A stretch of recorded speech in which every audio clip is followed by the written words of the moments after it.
اللهم صل وسلم وجد ودم وأنعم وتفضل وبارك بجلالك وكمالك على جيل عبادك سعد العرب والعزام وإمام الطيبات والخرم وترجمني بلسان الكلام ومنبع العلم والحلم والحكمة والحكام أبي القاسم سيدنا وحبيبنا وشفيعنا ومولانا محمد جده شرفا يا رب جده شرفا يا رب جده شرفا يا رب وكرما وتعظيما ورفعة ومحبة وبيرا وسلم ورضي الله تبارك وتعالى عن ذوي الفقر العلي والقدر الجلي ساداتنا وإماتنا ومولانا أبي بكر عمر وعثمان وعلي وعن بقية صحابة وقرابة رسول الله صلى الله عليه وآله وسلم أجمعين. يا رب بالمصطفى بلغ مقاصدنا واغفر لنا ما مضى يا واسع الكرم. يا رب بالمصطفى بلغ مقاصدنا واغفر لنا ما مضى يا واسع الكرم. يا مولانا يا مجيب يا هادرا لا يغيب توسلنا إليك بالحبيب تقضي حاجاتنا قريب. يا رب بالمصطفى بلغ مقاصدنا واغفر لنا ما مضى يا واسع الكرم. الحسن ثم الحسين لنبي قرة عين نورهم كالكوكبين جدهم صلوا عليه. يا رب بالمصطفى بلغ مقاصدنا واغفر لنا ما مضى يا واسع الكرم. يا الله يا سبحاني جد لنا بالنور بالولي كتب الرباني سلطان العولياء عبد القادر الجيلاني. يا رب بالمصطفى بلغ مقاصدنا واغفر لنا ما مضى يا واسع الكرم. يا الله يا رحمن جد لنا بالامان بالولي كتب الاكوان سلطان العولياء شيخ محمد سمان. يا رب بالمصطفى بلغ مقاصدنا واغفر لنا ما مضى يا واسع الكرم. يا الله يا ربنا نجنا من شر الناس بالولي القطب العنفاس الحبيب عمر بن عبد الرحمن العطاس. يا رب بالمصطفى بلغ مقاصدنا واغفر لنا ما مضى يا واسع الكرم. يا الله يا جواد جد لنا بالمراد بالولي القطب الإرشاد الحبيب عبد الله بن علوي الحداد. يا رب بالمصطفى بلغ مقاصدنا واغفر لنا ما مضى يا واسع الكرم.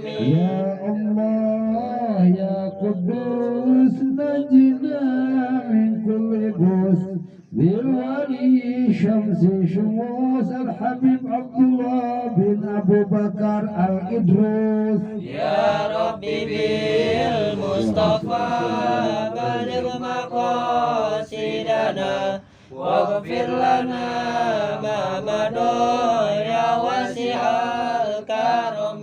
يا حنان يا منان جد لنا بالغفران بالولي الكتب الألفان الحبيب علي بن أبو بكر الشقران. يا ربي بالمصطفى بلغ مقاصدنا واغفر لنا ما مضى يا واسع الكرم.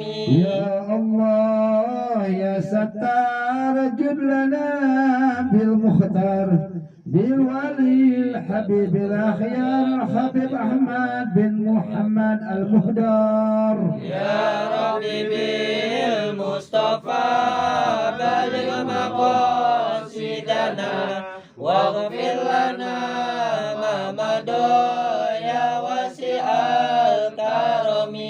يا الله يا محتار جد لنا بالبصر بالولي الحبيب الأخيار الحبيب حسن بن صالح البهار. يا ربي بالمصطفى بلغ مقاصدنا واغفر لنا ما مضى يا واسع الكرم. يا الله يا معطي بالمعطي لا تبقي نجنا من كل شيء الحبيب أحمد بن زين الحبسي. يا ربي بالمصطفى بلغ مقاصدنا واغفر لنا ما مضى يا واسع الكرم.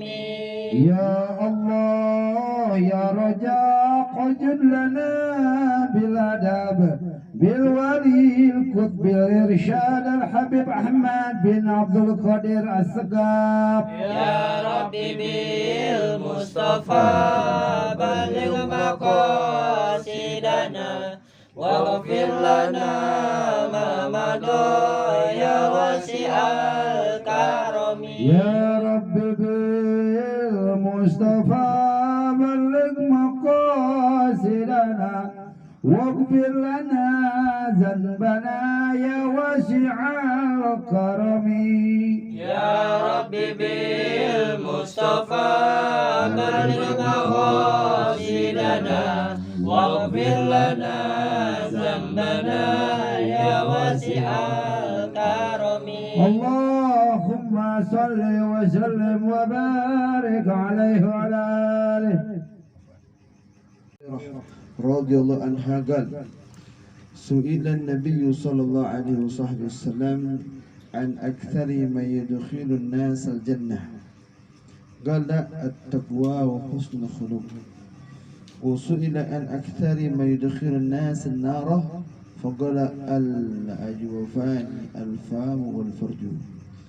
عن جابر قال رسول الله صلى الله عليه وسلم إن من أحبكم إلي وأقربكم مني مجلسا يوم القيامة أحسنكم أخلاقا وإن أبغضكم إلي وأبعدكم مني مجلسا يوم القيامة الثرثرون والمتشدقون والمتفيهقون. قالوا يا رسول الله قد علمنا ثرثرون والمتصدقون فما المتفوقون؟ قال المتكبرون. عن أبي الدرداء قال النبي صلى الله عليه وسلم ما من شيء في الميزان أثقل من حسن الخلق. قال صلى الله عليه وسلم إن الرجل لا يدرك بحسن خلقه درجة القائم الليل والصائم النهار. عن أبي هريرة رضي الله عنه أن النبي صلى الله عليه وسلم أكمل المؤمنين إيمانا أحسنهم خلقا وخياركم خياركم لنسائكم. فهذا كتاب يشتمل على عبادة كثيرة فهذا كتاب يشتمل على عبارة كثيرة من الآداب الشرعية يحتاج إلى معرفته كل عالم وطالب وكل مسلمين لا سيما المريدين والمحبين لاتباع سنة رسول الله صلى الله عليه وسلم الأمين. فسميته آداب الإنسان في اتباع سيد الأكوان صلى الله عليه وسلم. نسأل الله حسن القصد والنية وأن ينفع به من حفظه وقرأه وكتبه ويجعله نفيئا لي ولأولادي ولحال الأمة إنه على كل شيء قدير.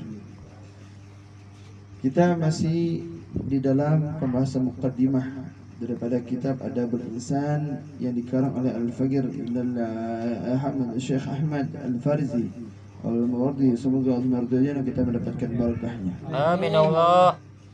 An Abi Hurairah radhiyallahu anhuma An Abi Hurairah radhiyallahu anha qala, dari Abi Hurairah.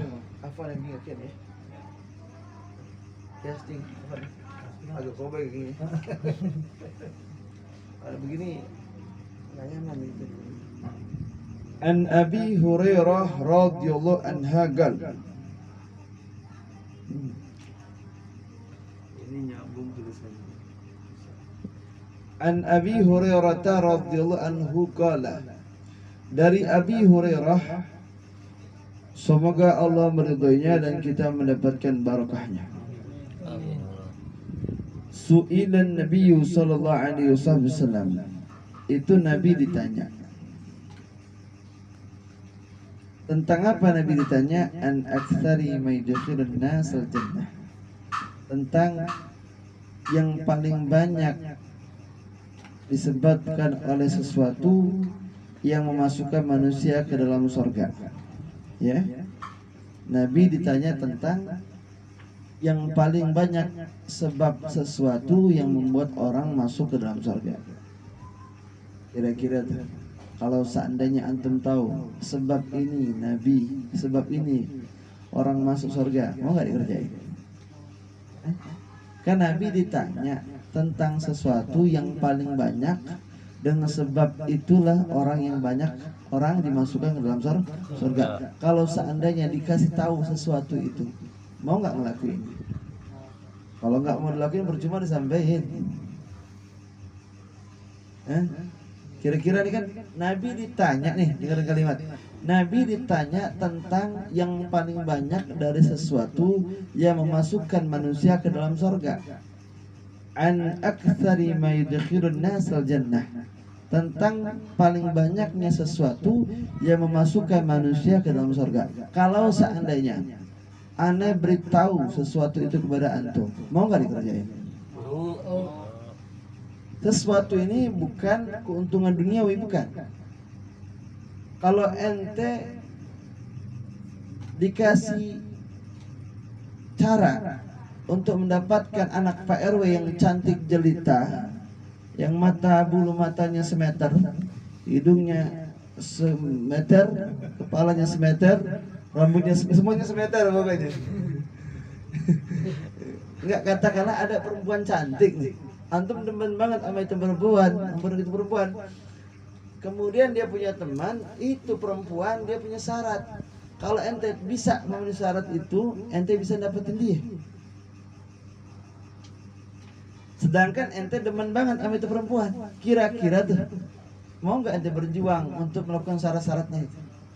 Semata-mata untuk mendapatkan dia. Mau banget Aceng. Mau kan nih? Aceng mau banget tuh langsung. Itu kan perempuan masalah dunia, ya kan ya. Nah sekarang ini masalah surga. Ya tentang yang paling banyak sesuatu yang orang bisa dimasukkan dengan sesuatu itu ke dalam surganya Allah Ta'ala. Mau nggak dikerjain? Oh mau banget. Gini. Soalin lah. Aceng soalin. Serius Ceng, mau dikerjain? Iya? Gal dijawab oleh Nabi SAW, at-taqwa. Pertama, at-taqwa. Kedua, wa husnul khuluq, indahnya akhlak atau bagusnya akhlak. Tuh dua tuh. Kalau dua itu kita punya, sampai kita wafat kita bawa dua itu, dapat tuh insyaallah surga. Artinya Allah sangat rahmat, dekat banget rahmatnya Allah Ta'ala terhadap dua hal ini. rahmatnya Allah sangat akrab, sangat dekat, sangat luar biasa. Jatuh kepada dua hal ini. Pertama takwa dan husnul khuluq. Takwa dan akhlak yang baik. Apa takwa itu?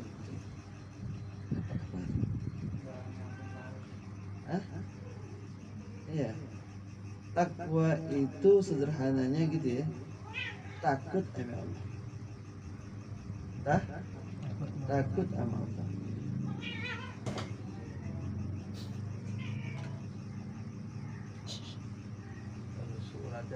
Kawin masa di penjara. Usur jeng. Siap pakai air. Dia mau kawin. Ambil aja airnya, ambil air. Karena nanti ini nggak fokus nih. Kawin ini kan.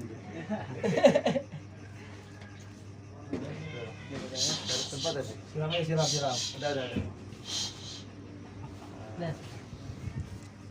Udah.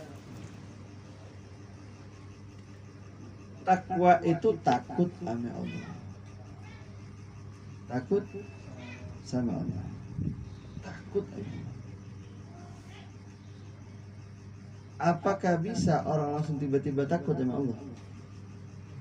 Harus kenal dulu Allah, baru kita bisa takut.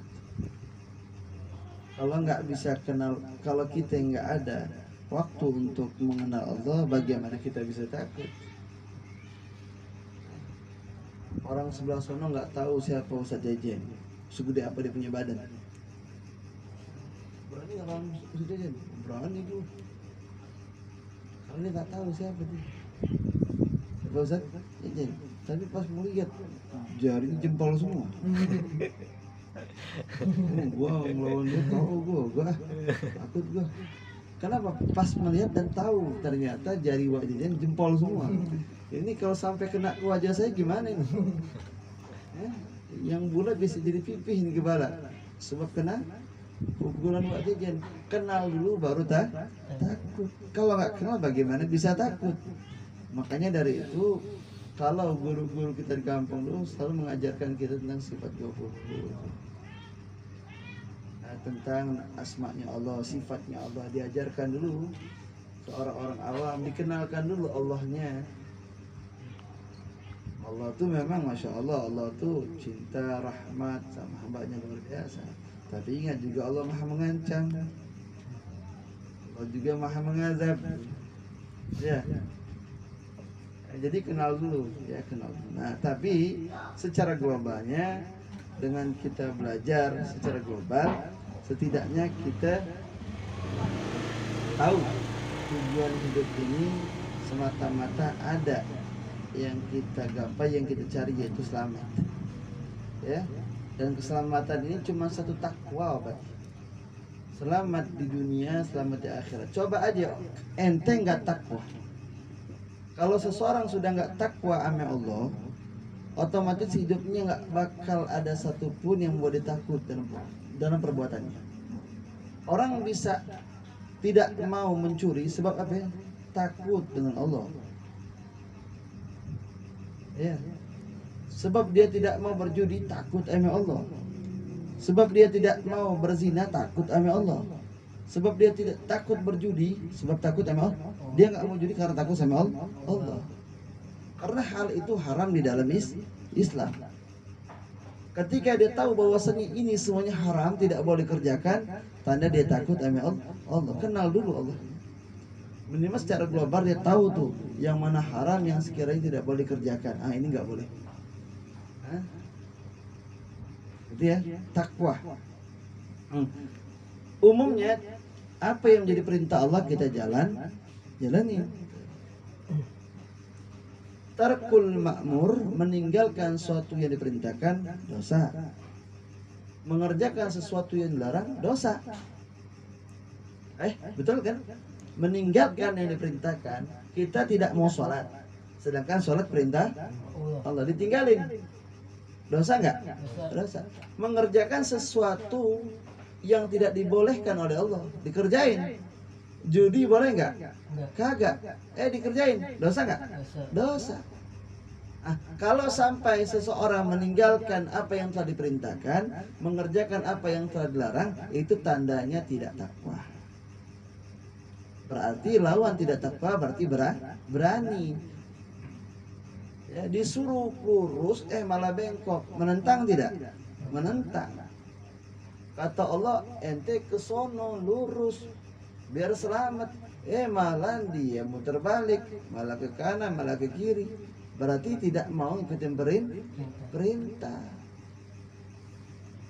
Nah, yang begini ini tanda tidak takwa. Makna takwa takut. Apa yang diperintahkan dijalanin. Jadi kalau tadi meninggalkan sesuatu yang diperintahkan itu dosa, berarti yang diperintahkan itu kudu dijalan. Nah, ketika menjalankan perintah itulah disebut dengan takwa. Paham? Menjalankan sesuatu yang diperintahkan itu takwa. Juga tidak mengerjakan apa yang dilarang itu pun takwa. Tidak mengerjakan sesuatu yang dilarang. Dilarang begini, dilarang begitu, namun tidak dikerjakan. Tidak dikerjakan, maka takwa. Mengerjakan perintah takwa, tidak mengerjakan larangan pun takwa. Nah, artinya Allah itu ikutin saja maunya. Allah itu ikutin saja maunya. Apa maunya Allah Ta'ala? Itu tuh manut sama Allah. Udah, modal kita cuma itu manut sama Allah. Jangan banyak protes, jangan banyak sesuatu hal yang membuat kita justru melakukan hal-hal tindakan bodoh. Kalau begitu kan tanda kita nggak takwa. Nah, itu ya, takwa. Dan kalau kita lihat dari sisi penerimaan Allah, Allah hanya menerima hamba yang takwa. Inda rabbika lil muttaqin. Di sisi Allah semata-mata diterima hamba yang takwa. Jadi kalau semata-mata inda rabbika lil muttaqin, makna lam di situ lil muttaqin ada lam kan? Itu semata-mata ikhtisas, pengkhususan.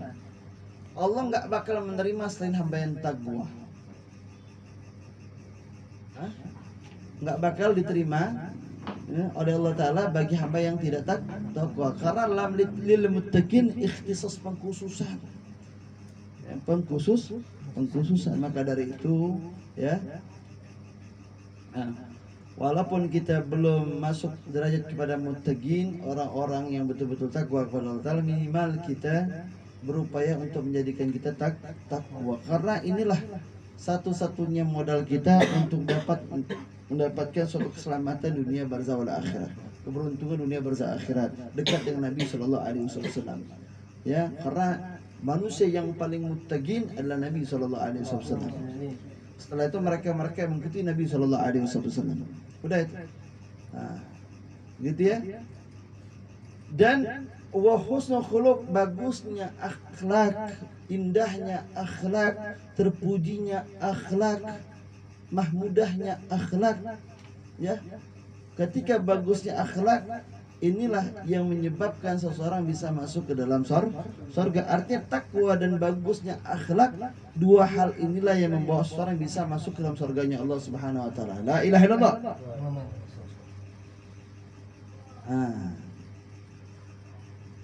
Artinya ceng, kalau memang kita pengen masuk surga, jangan tinggalkan perintah Allah.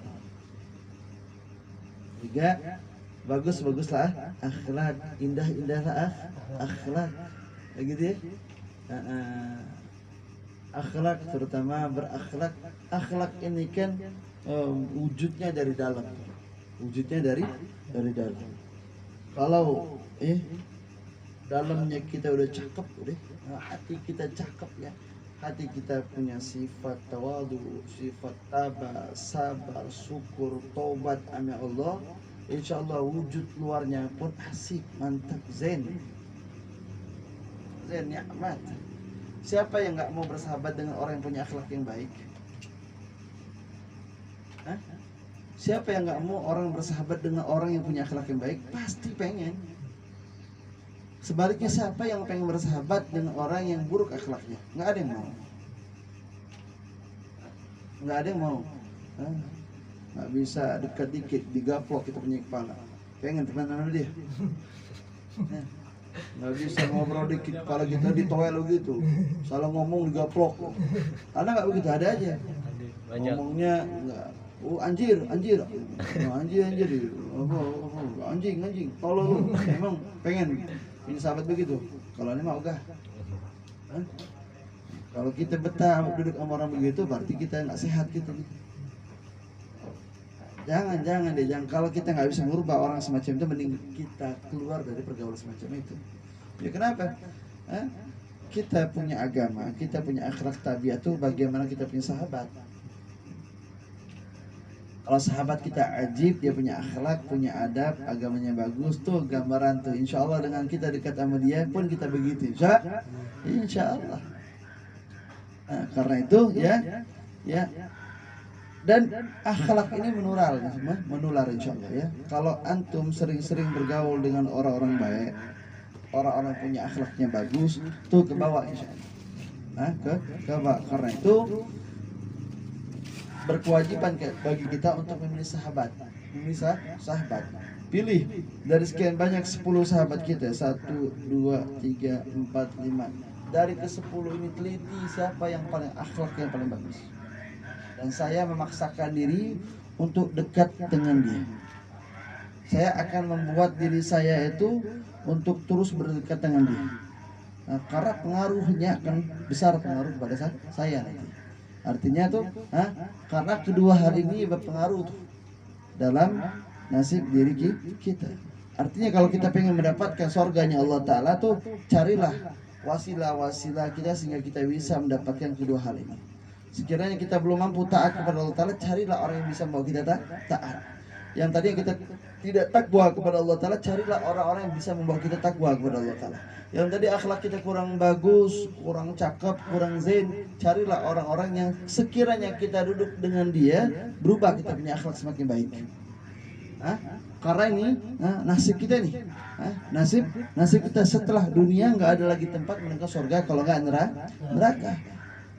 Kita pasti butuh surganya Allah Ta'ala. Karena nggak ada lagi tempat selepas dunia, nggak ada lagi tempat, cuma 2. Kalau nggak surga ya neraka.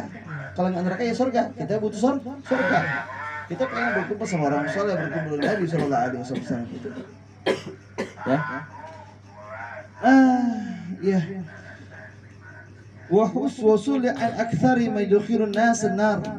Juga Nabi ditanya tentang yang paling banyak sesuatu yang memasukkan manusia ke dalam neraka. Faqala, dijawab oleh Nabi SAW, al-ajwafani, 2 lubang, 2 rongga, yaitu al-famu wal farju, lubang mulut sama lubang kemaluan.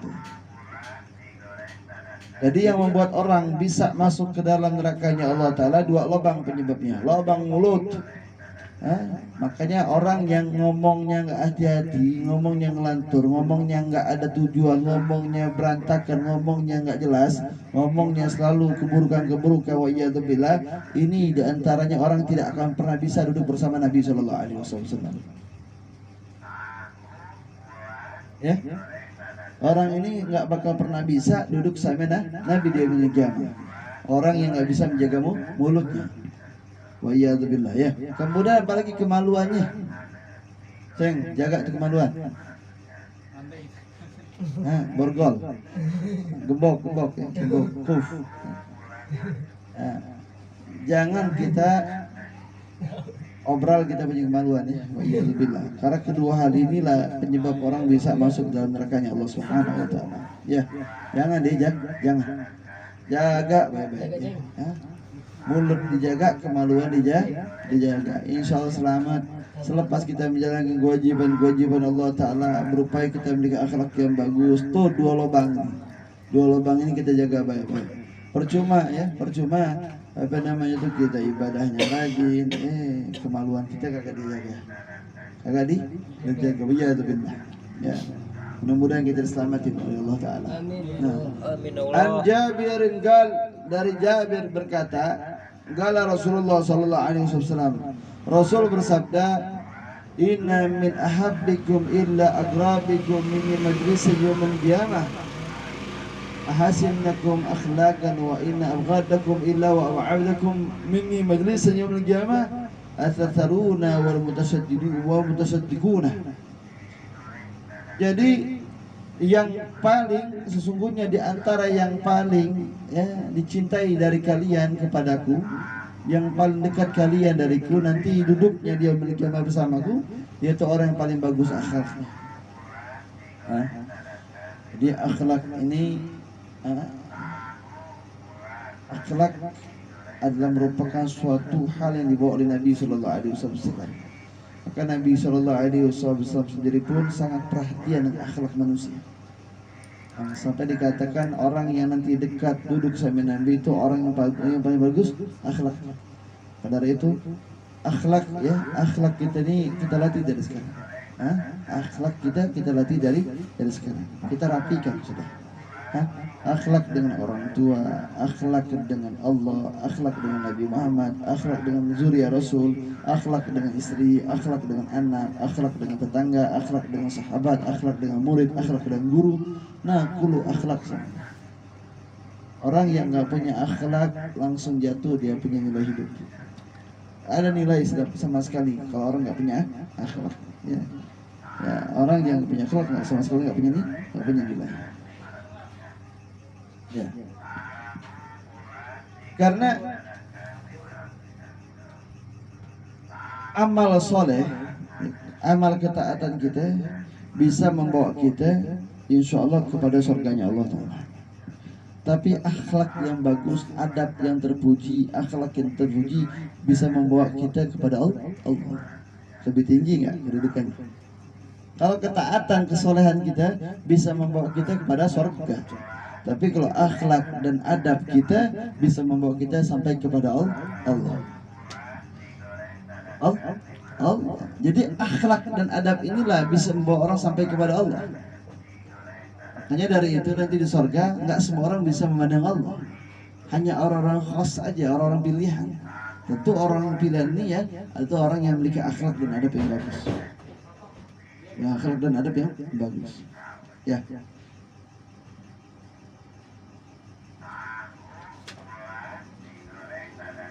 Dan yang paling dibenci oleh Rasulullah, yang sama sekali tidak akan pernah bisa duduk bersama Nabi nanti di yaumil qiyamah, mutakabbirun, orang yang sombong.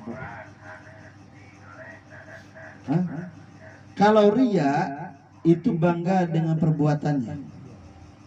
Kalau ujub bangga dengan dirinya. Kalau takabur, kalau sombong bangga diungkapkan semua yang ada. Riya bangga dengan amal, bangga dengan perbuatannya. Dia melakukan sesuatu hal, dia bangga dengan perbuatan itu riya. Kalau ujub bangga dengan dirinya, saya seorang ini, tapi ujub ini sifatnya tidak dikeluarkan dia punya lisan. Adanya di dalam hati merasa lebih baik. Ujub namanya bangga diri, merasa lebih baik daripada yang lain, bangga diri dia. Tapi tidak diungkapin. Ketika diungkapin maka jadilah takabur. Oh saya dong anak PRT, PRT dibanggain. Yang tadinya itu sebelum takabur muncul, ujub dulu dalam hatinya, bangga dengan sesuatu hal yang ada pada diri dia. Gitu ya? Bangga dengan sesuatu hal yang ada pada dirinya. Ketika diungkapkan kebanggaan tersebut maka jadilah sombong namanya. Masa gua cium tangan dia dalam hati, pintarannya gua sama dia, kuatnya gua daripada dia dalam hati, ya kan? Nah, ini bahasa batiniahnya dia. Ketika diungkapin terungkap. Masa gua cium tangan ente sih? Pintaran aneh, tuaan aneh. Nah, ketika diungkapkan itu maka menjadi sombong. Bisa dibedain. Kalau riya bangga dengan amalnya, kalau ujub bangga dengan dirinya, kalau sombong diungkapkan apa yang telah terwujud dalam hatinya. Paham? Nah, orang yang semacam ini mutakabbirun, orang-orang yang sombong ini nggak bakal bisa dekat sama Nabi. Bertentangan sama Nabi, nggak nyambung sama Nabi, nggak satu tujuan sama Nabi. Sombong lawannya Firaun, temannya Firaun. Kalau Nabi nggak bisa bersama-sama orang sombong, karena beda kloternya, beda kaplingan. Kaplingan Nabi orangnya tawadu karena Nabi tawadu, amanah karena Nabi amanah, jujur karena Nabi jujur. Itu orang yang punya sifat begitu tuh, itu sama Nabi itu kaplingannya tuh. Orang sombong nggak bakal bisa sama Nabi. Nggak bakal nggak bisa gabung sama Nabi SAW. Dikasih sekat sama Allah Ta'ala, nggak bisa, ini suci ini, suci, nggak bisa dekat sama Nabi. Lagian apa sih mau disombongin? Makanya orang kalau sudah tahu hakikat alhamdulillah, nggak ada sifat sombong dalam hatinya dia. Nggak ada cerita sombong kalau dia tahu makna alhamdulillah. Dibalikkan semua itu kepada Allah Ta'ala, dikembalikan semuanya kepada Allah. Alhamdulillah, segala puji atas semata-mata milik Allah. Nikmat yang ada, nikmat yang dia punya, miliki saat ini punya Allah semuanya. Makanya diungkapkan alhamdulillah, dibalikan semuanya kepada Allah. Sehingga nggak ada sifat sombong dalam dirinya dia. Makanya orang yang sampai terjadi kesombongan dalam dirinya, dia nggak tahu hakikat alhamdulillah. Jauh dari kata syukur dalam hidupnya dia. Hanya orang sombong itu udah semua penyakit. Syukur tidak ada, qanaah jauh, tawadu apalagi, bangga apa semuanya, sifat mulia nggak bakal dekat sama dia. Lepas dari dirinya, ketika sombong terwujud dalam diri seorang, udah nggak ada lagi itu sifat mahmudah, sudah habis sudah. Bagaimana kita bisa mengatakan orang sombong tawadu? Nggak bakal mungkin. Bisa. Dia sombong tapi tawadu. Ada begitu. Aceh ini sombong tapi tawadu. Kagak nyambung. Ini kalimat yang keliru, bikin orang error ini. Itu ijal sombong tapi tawadu. Bisa begitu. Sombong tawadu. Kagak bisa. Bisa sih tawadu menunjukkan dalam sikapnya tapi hatinya. Nundukin badan tapi maksudnya untuk menusuk. Gitu ya? Ada nggak begitu? Ada. Sombong tapi tawadu. Nggak masuk. Tawadu dalam sisi zahirnya, sombong dalam sisi batinnya itu. Tapi tetap itu bukan dikatakan sombong, itu dikatakan ujub, merasa lebih baik. Tapi dia menunjukkan apa namanya tuh sifat ketawaduannya dibungkus dengan sifat batin yang kotor dibungkus dengan kado yang rapi. Zahirnya zain, di dalamnya fasad, rusak. Wa iyadzubillah. Jadi begitulah ya.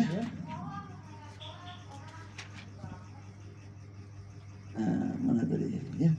Orang yang sombong nggak bakal bisa duduk sama Nabi, nggak bisa duduk sama Nabi.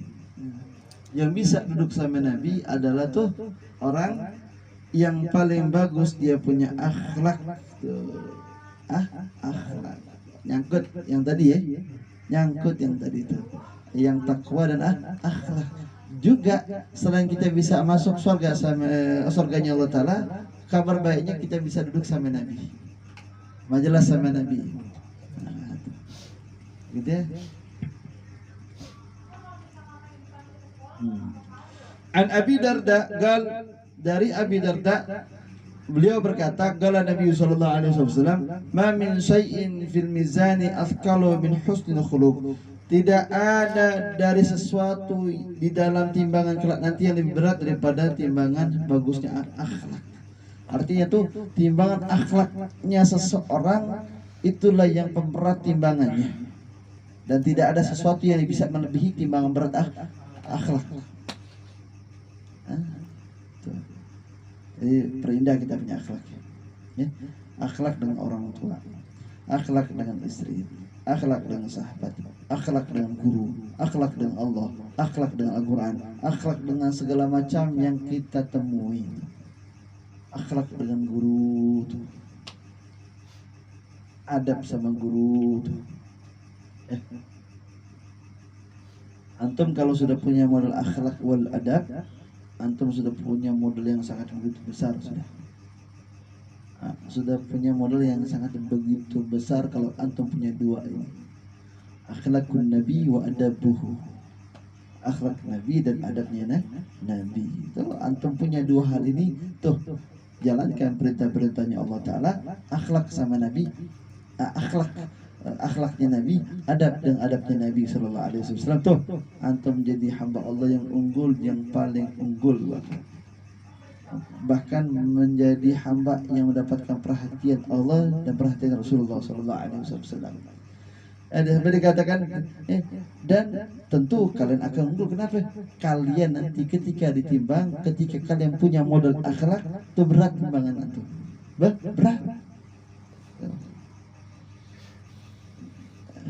Sampai dikatakan innar rajula la yudriku bi husni khulqih darajatil ghaim lailil wasa'im nahar. Seseorang yang punya akhlak yang indah, ya, maka sungguh dia telah mendapatkan sebagaimana derajat orang yang puasa di siang hari, dia mulai di malam hari. Wajah-wajah kayak kita nih Rifai nggak bakal mampu bangun malam. Orangnya tidur kayak mayit, nggak dibangunin kalau nggak disiram, nggak dibangun kalau nggak disundut pakai perokok. Wajah-wajah kayak gitu ya, oke mulai loh.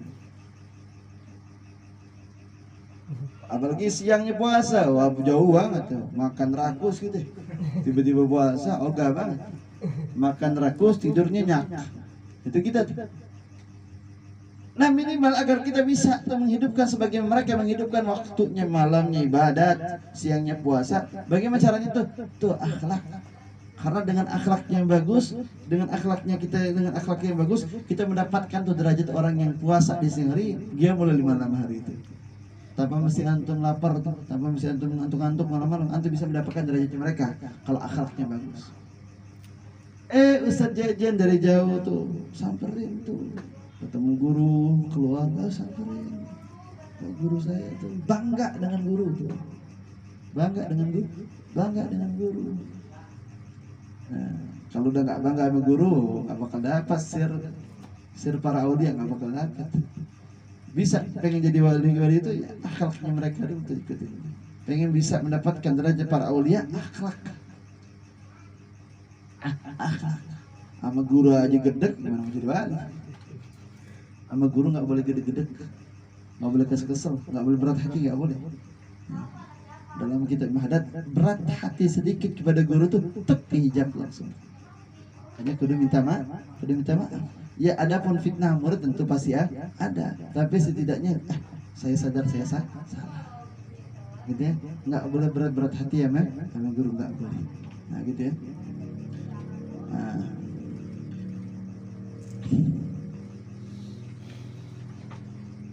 An Abi Hurairah radhiyallahu anhu, dari Abi Hurairah semoga Allah meridai kita mendapatkan barakahnya. Inna Nabiyya sallallahu alaihi wasallam akmalul mu'minina imanan ahsanuhum khuluqan. Yang paling sempurna orang mukmin yaitu akan imannya, yaitu mereka yang paling bagus akhlaknya. Ya? Yang paling bagus akhlaknya dialah yang dikatakan mukmin yang paling sempurna. Akmal, yang paling sempurna, yang paling sempurna. Kalau pengen mendapatkan yang paling sempurna akan imannya, tuh yang paling bagus akhlaknya. Kalau seandainya kurang kita punya kesempurnaan akhlak, berarti iman kita pun kurang. Kurang. Ada keterkaitan. Tauhidnya seseorang dikatakan tauhid mewajibkan akan wajibnya iman. Ya kan? Jadi orang kalau seandainya akhlak ada pengaruh kepada iman, iman pengaruh kepada tauhid. Bertauhid, tauhid ini mewajibkan kita mengimani sesuatu, mengimani Allah. Ya kan? Sedangkan imannya ada kaitannya dengan akhlak. Artinya kalau seandainya kita punya akhlak yang bagus, tanda iman kita bermasalah, tauhid kita bermasalah. Jadi cukup sudah ya, orang sampai dia nggak punya akhlak hidupnya nggak punya akhlak, amburadul hidupnya gitu, ya. Itu tanda imannya lemah dan tauhidnya lemah. Ya. Wa khiyarukum khiyarukum linisaikum. Sebaik-baik kalian, sebaik-baik kalian adalah orang yang paling baik dengan perempuan. Itu. Ya, linisaikum, ya. Sama perempuan tuh ya, harus lemah lembut. Nah, tapi jangan pakai siasat. Jangan pakai siasat. Ya. Nah, gini maksudnya tuh, ente jual pulsa normalnya kalau 10.000 itu kan 12.000 gitu ya. Ada seneng ente jual 5.000. Hah? Itu kan harusnya kan ente kan rugi itu ya. Ente kasih dia 5.000. Maksudnya apa itu? Baikan ente ini nggak tulus namanya. Nggak tulus. Oh, saya berakhlak sama dia. Akhlak ente punya akal bulu saja itu. Demen sama dia. Betul? Perempuan. Ada Pak RT belanja sama Aceh. Aceh kan jual pulsa, katakanlah gitu. Iya. Datang Pak RT. Ceng beli pulsa. Iya Pak, berapa? 20.000. Udah Pak, gratis aja. Dalam maksud digratiskan ini pulsa, kali-kali kabarnya sampai ke anaknya. Tadi saya beli sama Aceh itu gratis, mau bayar digratis sama dia tuh. Hah?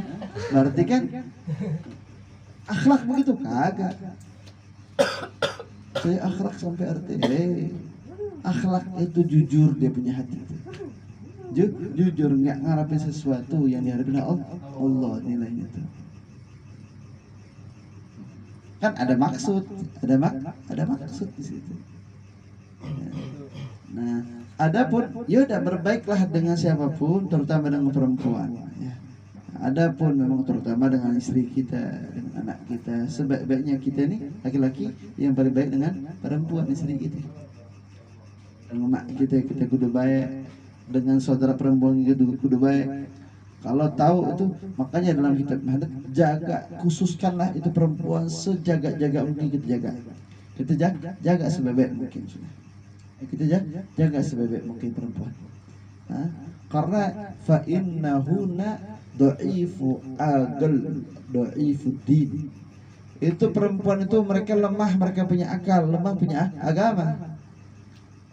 Perempuan itu lemah, dia punya akal, perasaannya unggul daripada akalnya. Kalau kita, ya, perasaan kita lebih rendah daripada akal.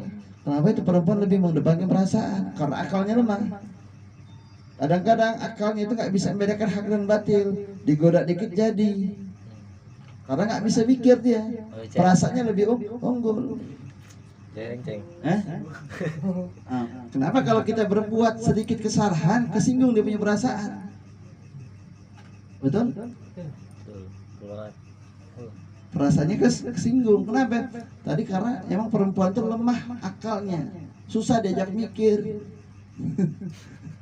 Taunya duit. Ya kan? Itu tuh. Taunya enak aja itu. Kalau perasaannya disinggung dikit dia sedih. Gitu ya?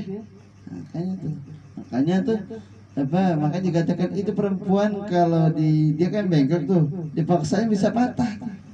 Makanya pelan-pelan dipijit ya, lempeng lagi, bengkok lagi. Emang dia bengkok dasarnya, bengkok dasarnya bengkok itu perempuan. Makanya nggak boleh itu. Ya. Mau dilempengin, iya lempeng 1 hari 2 hari, besok bengkok lagi, lempeng bengkok lagi, udah begitu. Coba lagi, kudu tabah dan sabar. Gitu ya. Tapi untuk itulah kita diperintahkan sama Nabi, sebaik-baiknya kalian paling baik dengan perempuan. Karena memang ini perempuan cobaan betul-betul memang. Apalagi ente sudah nikah nanti, baru tahu ente. baru tahu ente gimana perempuan. Tapi bagusnya laki-laki nggak boleh dia emosional, nggak boleh temperamental. Tuh. Ambil akhlak Nabi. Itu perempuan dibimbing, ya, dibimbing gitu perempuannya. Nah, gitu ya. Masalah cewek. Dikit lagi. Ya. Jadi sebaik-baiknya kalian tuh ya paling baik dengan perempuan, dengan istri kalian. Nah, fahada kitab yustamilu ala ibaratin katsira. Ini merupakan kitab yang meliputi atas ungkapan yang banyak min al-adab syariah, dari adab-adab syariat. Yahtaju ila ma'rifatihi kullu alim wa talibin, yang membutuhkan kepada pengetahuannya setiap para orang alim, para penuntut ilmu, kullu muslimin, dan setiap orang muslim, la siyama dan muridin, terkhusus orang-orang yang berkeinginan, para murid, wal muhibbin, para pecinta di ittiba sunnah Nabi sallallahu alaihi wasallam, para pecinta yang ikuti Nabi sunnah Nabi sallallahu alaihi wasallam. Fasamaituhu adabul insani fi ittiba'i sayyid akwan. Aku menamakan kitab ini adabul insan di dalam mengikuti sunnah-sunnah Nabi SAW. Nas'alullah husnal qasdi wa niyah. Aku bermohon kepada Allah Ta'ala akan bagusnya maksud dan niat, wa yanfa'a bihi man hafizahu, dan mudah-mudahan manfaat bagi orang-orang yang telah menjaganya, wa gharahu, yang telah membaca kitab ini, wa katabahu, yang telah menulisnya, wa yaj'aluhu nafi'an, mudah-mudahan menjadikan kitab ini manfaat li untuk diriku, wa li auladih, dan untuk li auladih, untuk anak-anakku, wa li hadzal ummati, dan untuk seluruh umat ini. Innahu ala kulli syai'in qadir, sungguhnya Allah Maha membuat segala sesuatu. Dan ini baru kita baca mukadimahnya, belum isinya, baru mukadimah. Baru mukadimah, dari kemarin itu kita baca baru mukadimah. Nah, baru kita masuk maqalatul ulama fil adab, ungkapan para ulama, ucapan para ulama tentang adab. Nah, ya. Sedikit lagi ya. Sedikit. Gimana, enak kan cek? Ajib. Udah, makalah yang pertama tentang adab ya. Kita bahas adab dulu. Qala Allah Subhanahu wa taala, "Ma zaghal basar wa mattagha." Itu Nabi punya mata itu enggak pernah tuh punya Nabi punya mata itu apa? Zaga itu menyeleweng. Jelas. Wa mattagha. Nabi punya mata itu rapi, enggak pernah kemana-mana itu, ya. Nabi itu nggak pernah ngelihat apa yamin, shimal, nggak lihat kiri kanan tuh, lempeng aja mata Nabi itu. Apa jadi janda sih, Bang? Itu bagian adab itu. Bagian adab. Mata dijaga. Karena mata sama kuping pengaruhnya pada hati. Ente pengen mendapatkan basirah yang tajam, mata batin yang kuat, jaga mata sama jaga telinga. Ente memandang sesuatu yang haram, nitik pada hati, susah untuk mendapatkan terangnya basirah. Nabi punya, kalau kita ikuti Nabi SAW, Nabi nggak pernah liar matanya, nggak pernah condong kepada sesuatu. Nabi kalau jalan matanya terus api jalan depan.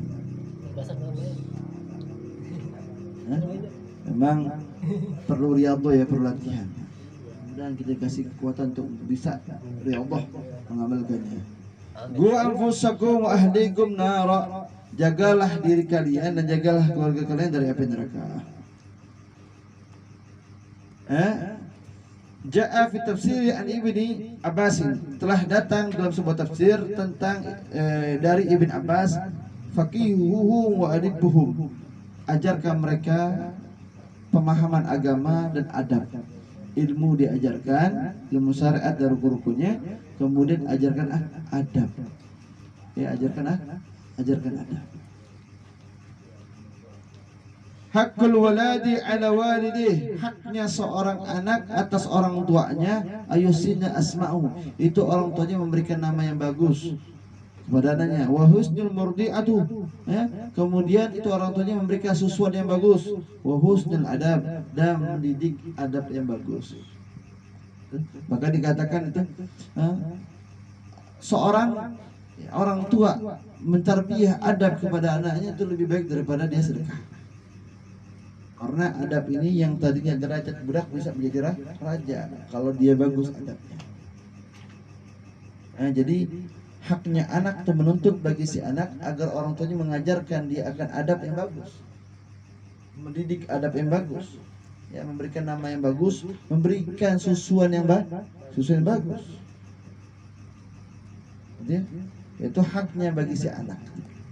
Jadi ketika anak itu zalim, pertama jangan salahkan dulu anaknya. Sejauh apa kita sebagai orang tua telah berbuat kepada anak kita? Apakah kita telah memberikan nama yang bagus, susuannya yang bagus, adab yang bagus? Kalau anak kita nggak beradab sama kita sebagai orang tuanya, cek dulu, mungkin kitanya kurang memberikan perhatian adab kepada anak kita. Jangan dikira-kira salahin anak. Ya, salahin kita, kenapa nggak diperhatikan? Mumpung masih kecil, makanya itu kayu, itu pohonan tuh ya, masih bisa dilempeng kalau masih kecil tuh pohonan.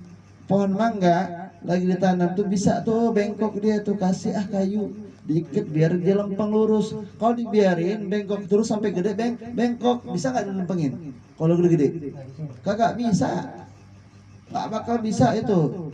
Pohon coba lihat tuh ya, pohon mangga tuh udah begini dia pohonnya. Kenapa? Karena tidak diperhatikan dari kecilnya. Coba kalau perhatikan dari kecilnya nggak bakal bengkok dia.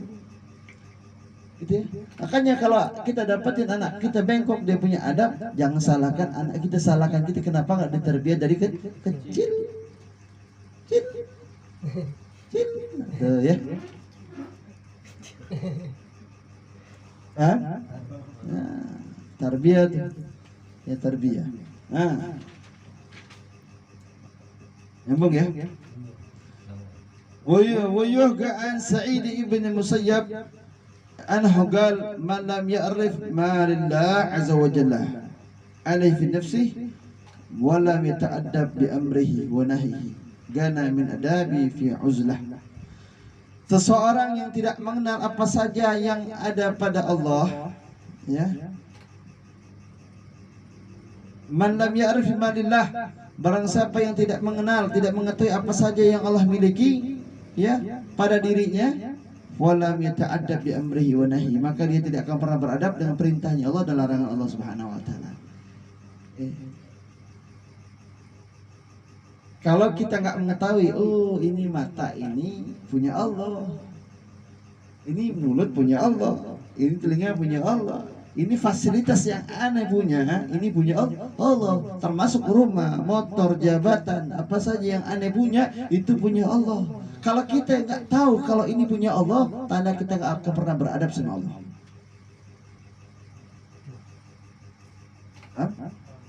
Nggak akan pernah kita mau beradab sama Allah, sedangkan kita nggak tahu ini semua fasilitas datangnya dari Allah.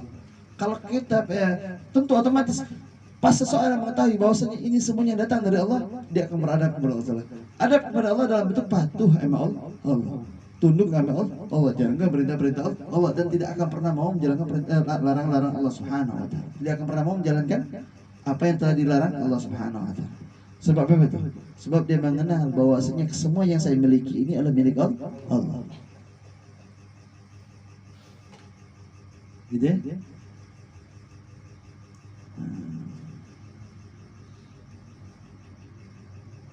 Wa ruya anna Nabi sallallahu alaihi wasallam anhu qala inna Allah azza wa jalla adabbani. Sesungguhnya Allah Ta'ala telah memberikan tarbiyah adab kepadaku, fa ahsana ta'dibi, dengan sebaik-baiknya adab, lalu fa ahsana ta'dibi, lalu Allah memperindah adabku. Nabi yang tarbiyah Allah adab. Karena itu kalau orang sudah nggak punya guru, ya, suatu awal mula dia akan mendapatkan keadaan yang berbahaya. Berani dia meninggalkan guru atau tidak punya guru dalam hidupnya, maka itu titik awal dia akan jauh dari Allah. Maka pesan dari saya adalah, karena tadi Nabi dia dididik oleh Allah, nah kita berarti butuh didikan juga. Hikmahnya kita pun butuh didikan. Kita nggak bakal bisa memiliki adab, memiliki akhlak kalau bukan ada yang membimbing kita. Katakanlah ente beli buku adab, buku adab banyak kan? Banyak, ente baca deh, nggak bakal berubah ente.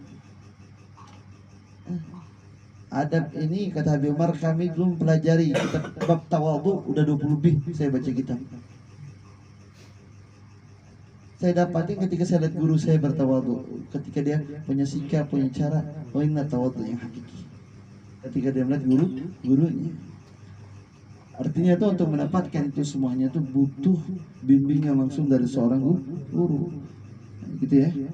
Begitupun adab dan akhlak, langsung kita melihat akhlak dan adab guru. Untuk itu orang berani ketika dia melepaskan dirinya dari gurunya, maka awal mula dia akan mendapatkan kesulitan untuk meraih Allah Subhanahu wa taala. Meraih untuk mendapatkan hakikatnya agama dalam dirinya, nggak bakal dapat.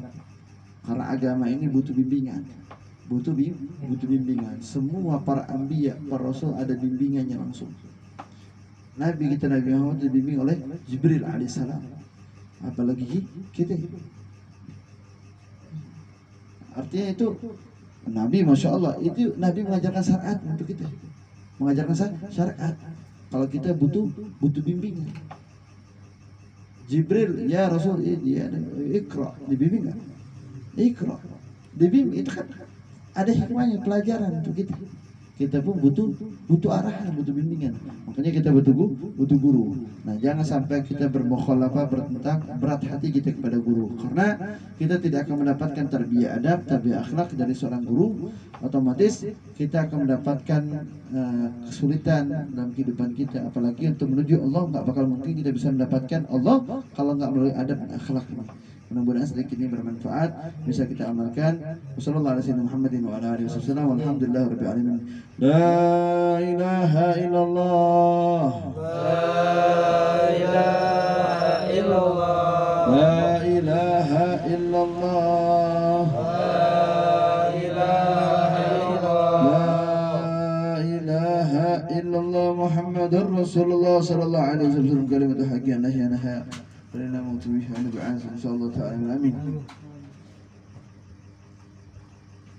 يا ربنا اعترفنا بأننا اعترفنا على لدى صرفنا على لدى صرفنا فتب علينا توبة تغسل كل خوبة واستر لنا العورات وآمن الروعات واغفر لوالدينا ربي ومولودينا والأهل والإخوان وسائر الخلان وكل ذي محبة أو جيرة أو صحبة والمسلمين أجمع آمين ربي أسمع فضلا وجودا منا لا باكتساب منا بالمصطفى رسول نعطى بكل سور صلى وسلم ربي عليه عند الحب والآل والأصحاب عدد تأسيسه والحمد لله في البدء وتناهي. Alhamdulillah ala ni'amillah, alhamdulillah ala barakatillah, alhamdulillah hamdan yuafi ni'amahu wa yukafi'u majidah, walhamdulillahi rabbil alamin. Ya Rasulullah salamun alaihi ya rafi'asani wa daraji. Ya Rasulullah salamun alaihi ya rafi'asani wa daraji. Ya Rasulullah salamun alaihi ya rafi'asani wa daraji. Allahumma salli ala